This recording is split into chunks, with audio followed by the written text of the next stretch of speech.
America అధ్యక్షుడు Donald Trump phone చేస్తే భారత ప్రధానమంత్రి కనీసం ఆ ఫోన్ని లిఫ్ట్ చేయడానికి మాట్లాడడానికి ఇష్టపడటం లేదు అనే వార్త ఇప్పుడు ప్రపంచవ్యాప్తంగానే పెద్ద ఎత్తున సంచలనం కలిగిస్తుంది. ఇది భారతదేశంలో వివిధ మీడియాల్లోని సోషల్ మీడియాతో సహా మెయిన్ స్ట్రీమ్ మీడియాలోని భారత ప్రతిష్ట ఆత్మాభిమానానికి నిదర్శనగా పెద్ద ఎత్తున ప్రచారం జరుగుతోంది. ఇక వివిధ దేశాలు అంటే పాశ్చాత్య ప్రపంచం అంటే వెస్ట్రన్ కంట్రీస్ సైతము భారతదేశము అమెరికా ధోరణిని జీర్ణించుకోలేకపోతుంది. అమెరికా పట్ల ధిక్కార స్వరాన్ని చూపిస్తోంది. ప్రత్యేకించి అమెరికా అధ్యక్షుడు డొనాల్డ్ ట్రంప్ వ్యవహరిస్తున్నటువంటి శైలి పట్ల భారత ప్రధానమంత్రి నరేంద్ర మోడీ అసంతృప్తితోని ఆగ్రహంతోని ఆవేదనతోని ఉన్నారు. అందువల్లనే డొనాల్డ్ ట్రంప్ మధ్య మార్గంగా భారత్తో రాజీ చేసుకోవడానికి ప్రయత్నంలో భాగంగానే 4 సార్లు ఫోన్ చేసినా అంటే కాంటాక్ట్ చేయడానికి ప్రయత్నించినా భారత ప్రధానమంత్రి మాత్రం రెస్పాన్స్ రాలేదు. ఆయన లెజిటిమేట్గా అంటే ఆయనతో మాట్లాడడానికి అమెరికా అధ్యక్షుడితో మాట్లాడడానికి ఇష్టపడటం లేదు, కాంటాక్ట్లోకి వెళ్ళలేదు అనేది వార్త. దీన్ని ముఖ్యంగా జర్మనీకి చెందినటువంటి ఫ్రాంక్ఫర్టర్ ఎలిజిమేట్ అనేటటువంటి పత్రిక ప్రచారం చేయడం, దానిపైన ట్వీట్లు ఇతరత్ర మార్గాల్లో ఎక్స్లో పెద్ద ఎత్తున వైరల్ కావడం అనేది జరిగింది. నిజంగానే భారత ప్రధానమంత్రి ఆ రకమైనటువంటి స్పందన కనబరిచారంటే విదేశాంగ కార్యాలయం కూడా దీనిని ఏ రకంగానూ ఖండించట్లేదు. అంటే ఇది జరిగినట్లుగానే ధృవీకరిస్తున్నట్లుగా మనం భావించాల్సి ఉంటుంది. దీనికి ప్రధానంగా 2 కారణాలు. ఎందుకంటే ఒకటి 25% టారిఫ్ విధించారు భారత ఎగుమతుల మీద, అంటే అమెరికాకు జరిగేటటువంటి భారత్ నుంచి జరిగే దిగుమతుల మీద. అదే ఆగస్టు 27 నుంచి మరో 25% అంటే 50% టారిఫ్లు విధించినటువంటి దేశంగా భారతదేశం నిలుస్తోంది. దీనికి ముఖ్యంగా చెప్తున్నటువంటి కారణం రష్యా నుంచి చెంబురుకుంటున్నారు, రష్యా యుద్ధాన్ని మీరు ఫ్యూయల్ చేస్తున్నారంటే ఇంధనంగా మారుతున్నారు రష్యా యుద్ధానికి మీరు, అంటే ఆర్థికంగా మద్దతు ఇస్తున్నారు రష్యాకి ఆయిల్ కొనడం ద్వారా రష్యా నుంచి.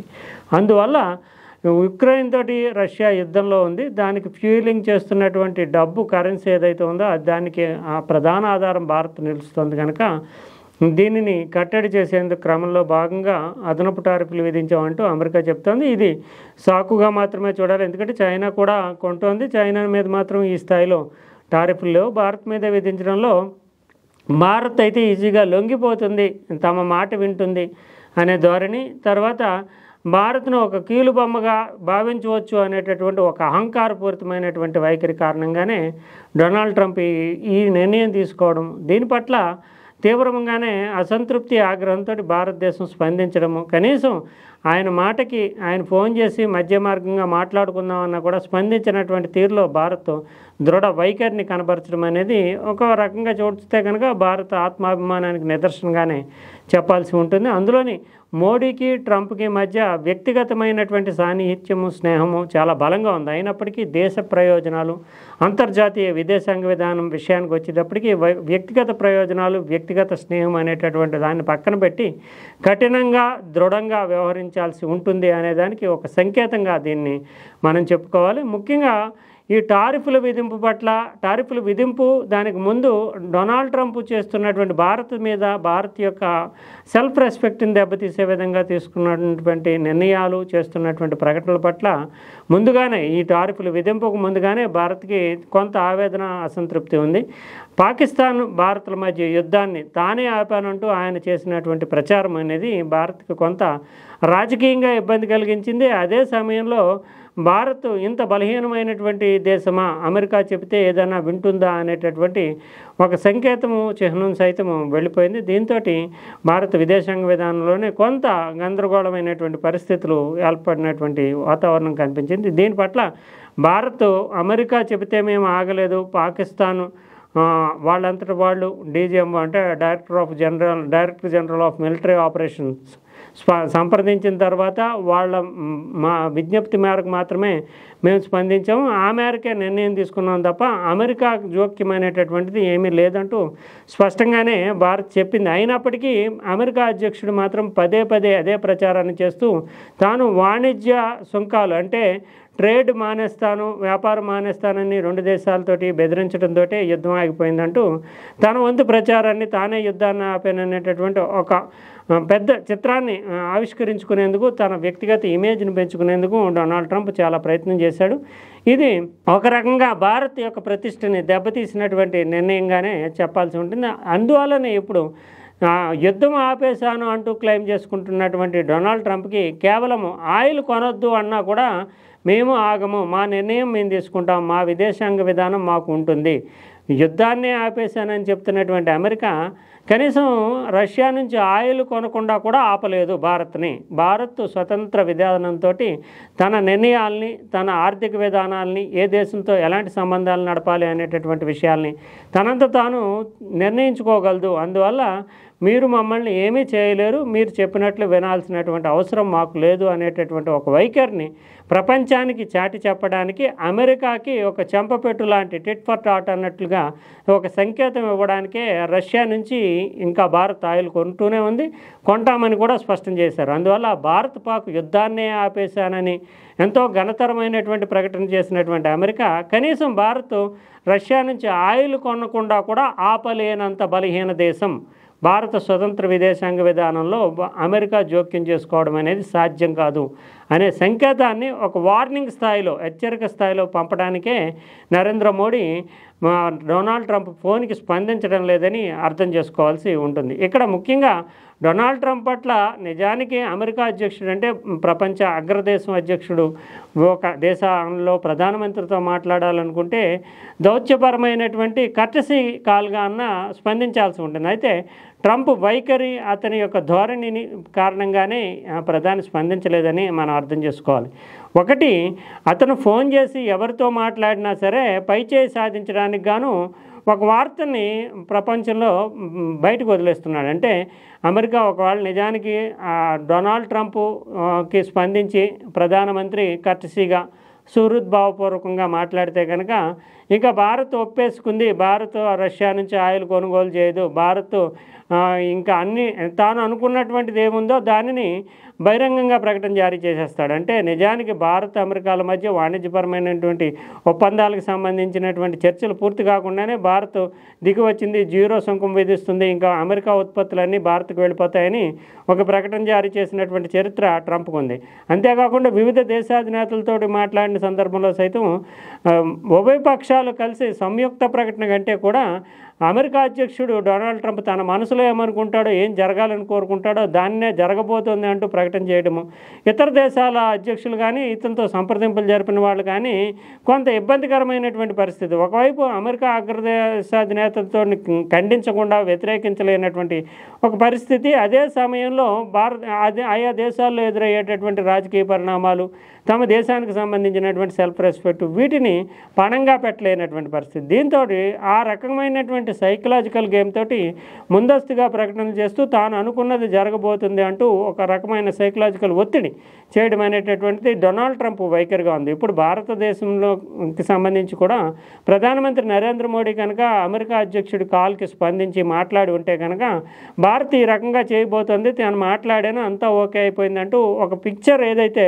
ఇస్తాడో దానివల్ల రష్యా భారత్ సంబంధాలు దెబ్బతింటాయి. అదే సమయంలో భారత్ బలహీన దేశం అని ప్రపంచానికి వెల్లడయ్యేటటువంటి అవకాశం ఉంటుంది. అందువల్ల డొనాల్డ్ ట్రంప్ తోటి అప్రమత్తత అంటే అలర్ట్ కావడానికే డొనాల్డ్ ట్రంప్కి కనీసం స్పందించట్లేదు, మాట్లాడడం లేదు అనే సంకేతాన్ని పంపారు. లేకపోతే కాల్ తీసుకుని మాట్లాడి ఉంటే కనుక తనకు నచ్చినటువంటి ప్రకటనని డొనాల్డ్ ట్రంప్ చేసేటటువంటి ప్రమాదం చాలా ఎక్కువగా ఉంది. అదే వాణిజ్యపరమైనటువంటి విషయంలో అమెరికా భారత్ పాకిస్తాన్ని బెదిరించి యుద్ధం ఆపేశానంటూ దుందుడుకుగా అమెరికా అధ్యక్షుడు చేసినటువంటి ప్రకటనే ఇందుకు నిదర్శనం. అందువల్ల ఇప్పుడు రష్యా ఆయిల్ లేదంటే రష్యా భారత్ చైనా సంబంధాలు వీటి మీద చర్చలు జరుగుతున్నటువంటి దశలో అమెరికా అధ్యక్షుడికి కనుక స్పందిస్తే కనుక ఏం మాట్లాడారనేది తర్వాత విషయం, కానీ తను అనుకున్నట్లుగానే జరిగింది అంటూ తన పైచేయి సాధించడానికి భారత్ తన చేతిలోనే ఉంది అనేటటువంటి ఒక సంకేతాన్ని ప్రపంచానికి పంపడానికి ట్రంప్ ప్రయత్నించేటటువంటి ప్రమాదం ఉంది. అందువల్ల ఒకటి, చైనా పట్ల భారత్ వైఖరి మారడము, రష్యాతోటి సంబంధాలను మరింత సుదృఢం చేసుకోవడము, అమెరికా తీసుకుంటున్నటువంటి చర్యల వల్ల భారత్ నష్టపోతుంది కనుక ఖచ్చితమైనటువంటి హెచ్చరికను జారీ చేయాలి, ఎట్టి పరిస్థితుల్లోనే ఆర్థిక ఒడిదుడుకులను ఎదుర్కోవడానికి భారత్ సిద్ధంగానే ఉందనే సంకేతాన్ని పంపాలి అనే ఉద్దేశంతోనే అమెరికా పట్ల భారత్ ఈ రకంగా స్పందిస్తుందని మనం చెప్పాల్సి ఉంటుంది. నిజంగానే అమెరికా విధించినటువంటి టారిఫ్ల వల్ల భారత్కి పెద్ద నష్టం జరుగుతున్నటువంటి మాట వాస్తవమే. ఎందుకంటే ఇప్పటికి ఉన్నటువంటి పరిస్థితులు, నేను మొన్నటి వరకు ఉన్నటువంటి పరిస్థితులు చూస్తే కనుక $87 బిలియన్, అంటే దాదాపు 7,60,000 కోట్ల రూపాయల వరకు ఏటా భారత్ నుంచి వివిధ రకాలైనటువంటి ఉత్పత్తులు అమెరికాకి ఎగుమతి అవుతున్నాయి. అంటే 7,60,000 కోట్ల రూపాయలు విలువైనటువంటి ఉత్పత్తుల్ని భారత్ అమెరికాకి ఎగుమతి చేస్తోంది.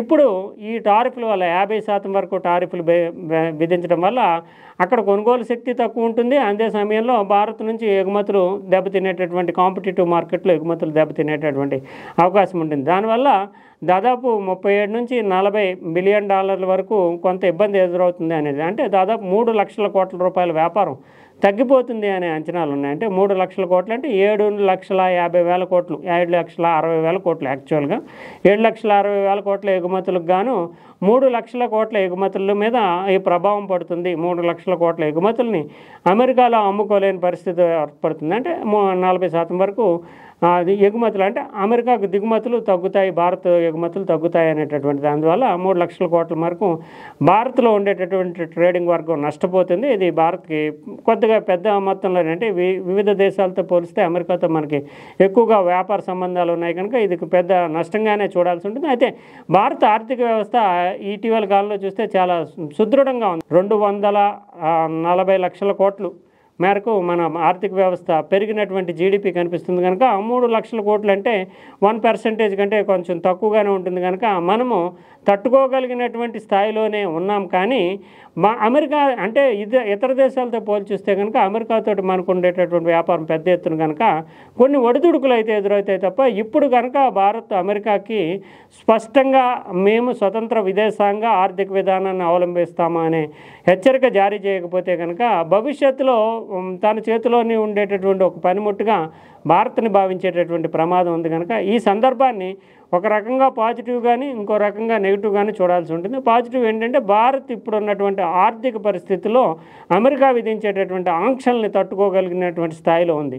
అందువల్ల ఇప్పుడే స్పష్టమైనటువంటి హెచ్చరిక ఇవ్వడం వల్ల భారతదేశము కొంత అంటే స్వతంత్ర విదేశాంగ విధానంతో ఉంటుంది అనేటటువంటి సంకేతాన్ని పంపించేటటువంటి స్థితిలో మనం ఉన్నాం. అదే బలహీనమైనటువంటి ఆర్థిక పరిస్థితిలో ఉండుంటే కనుక అమెరికా ఎన్ని ఆంక్షలు పెట్టినా మనము తలవగ్గాల్సినటువంటి పరిస్థితి ఉండేది. ఇప్పుడు పాకిస్తాన్, బంగ్లాదేశ్ లాంటి దేశాలకి ఏ రకమైనటువంటి దుస్థితి, దురదృష్టకరమైన పరిస్థితులు ఉందో అమెరికా చెప్పినట్లుగా ఆడాల్సిన పరిస్థితి భారత్కి ఆ పరిస్థితి లేదు. అందువల్ల భారత్ ఇప్పుడున్న ఆర్థిక పరిస్థితిలో కొన్ని ఒడిదుడుకులు ఎదురైనా అమెరికా చేతిలో పనిముట్టు కాదు అనే సంకేతాన్ని ఇవ్వాలి కనుక ఖచ్చితమైనటువంటి సంకేతాన్ని ఇచ్చింది. అంతేకాకుండా వ్యక్తిగత స్నేహ సంబంధాలు అనేటటువంటివి విదేశాంగ విధానాన్ని ప్రభావితం చేసే స్థాయిలో ఉండవు అనేదానికి డొనాల్డ్ ట్రంప్, నరేంద్ర మోడీ యొక్క స్నేహాన్ని కూడా ఒక నిదర్శనగా చూడాలి. అందువల్ల భవిష్యత్తులో ప్రధానులు అయ్యేవాళ్ళు సైతం వ్యక్తిగత సంబంధ బాంధవ్యాలే, దేశ ప్రయోజనాలు, విదేశాంగ విధానం మీద వేటికి దాన్ని భిన్నంగా చూడాల్సి ఉంటుంది అనేటటువంటిది కూడా ఒక స్పష్టమైంది. అందువల్ల ఇప్పుడు భారత్ అనుసరిస్తున్నటువంటి ధోరణి అమెరికాకు ఒక పెద్ద చెంపపెట్టు కింద.